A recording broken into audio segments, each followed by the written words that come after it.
کسی علاقے میں ایک بہت عقلمند خیاط رہتا تھا۔ اس کا کام سلائی کرنا، کپڑے سینا تھا۔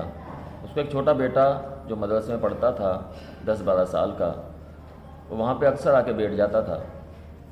ایک دن اپنے باپ سے پوچھتا ہے کہ ابا جی، یہ جس سے آپ کاٹتے ہیں کپڑے کو، اسے آپ اپنے پاؤں کے نیچے رکھ لیتے ہیں، اور جس سے آپ اپنے کپڑے کو ٹانکا لگاتے ہیں اسے آپ اپنی ٹوپی میں لگاتے ہیں، اس کی کیا وجہ ہے؟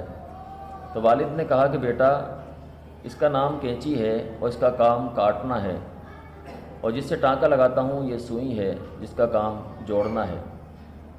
تو جس سے کاٹا جاتا ہے اسے پاؤں کے نیچے رکھا جاتا ہے، اور جس سے ٹانکا لگایا جاتا ہے اسے سر پہ ٹوپی میں لگایا جاتا ہے۔